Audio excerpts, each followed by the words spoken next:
Hello there, and welcome. Well, happy Friday. Today I'm going to tell you the dentist anomaly.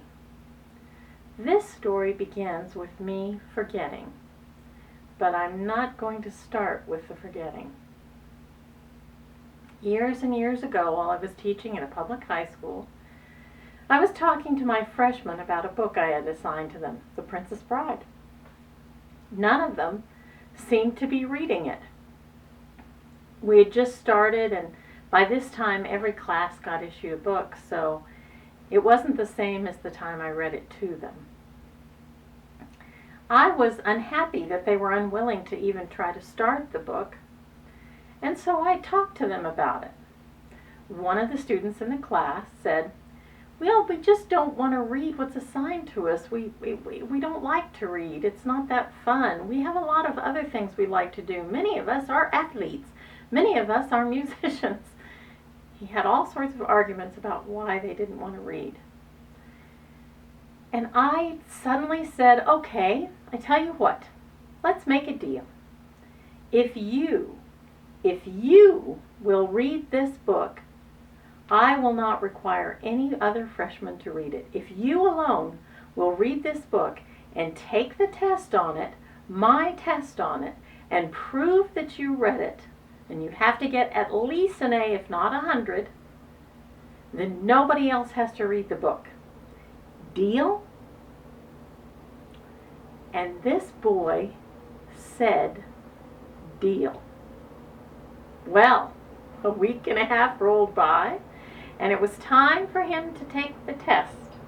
And so I gave him the test in front of the kids. It was an oral test, and it was a tough one because, as you probably know, I know the book very, very well, and I don't just have to depend on the Cliff's Notes version to come up with tests. I could ask some very specific questions. And you know what? That boy read the book. Now, surprisingly enough, another few students actually read the book too. But, that's not a practice that I think would be allowed. And I'm glad I'm retired because nobody can complain about it at this point. But there's more to the story. The boy did it. Fine.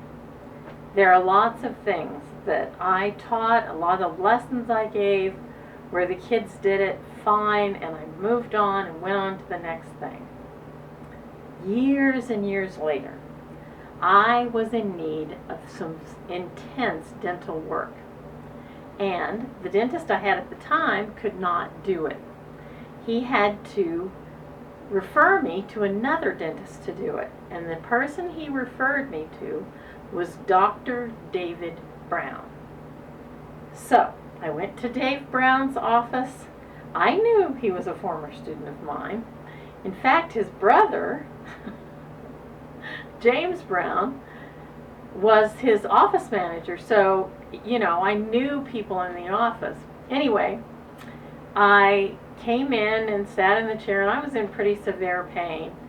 And he came in and he said, "Now let's see what we can do about this tooth." And he took out a knife that long. And it made me laugh.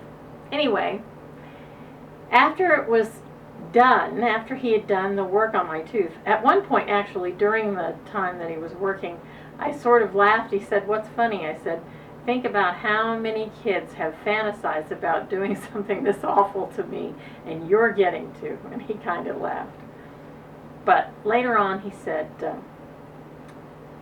"That wasn't, I didn't like giving you a shot or anything like that. I didn't like seeing you suffering." And I said, "Thank you." Of course I knew he didn't. He was always a gentleman. Both he and his brother were very kind young men. And you know what he did then?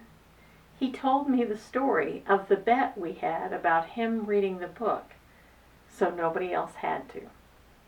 And he did it.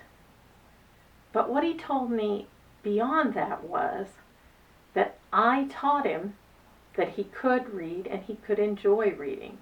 And because of that, he was able to get through dental school and become a dentist. And eventually he is now my dentist. you know, teachers get to help people.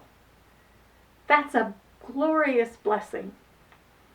The job can be really hard, especially if you're working in a public school, and it can be rough. And I've told you stories about how rough it can be, and I have more stories to tell. But to be a part of that young man's success, that young man who's now a father, a businessman, an important part of this community, to have helped him on his way to success was a great blessing. And I want to remind teachers that get to do that, you're lucky. You're doing something that's making the world a better place. Hang in there. Hang in there. That's it for today. I hope you have a glorious rest of the day, and I hope you see me soon, you gorgeous people.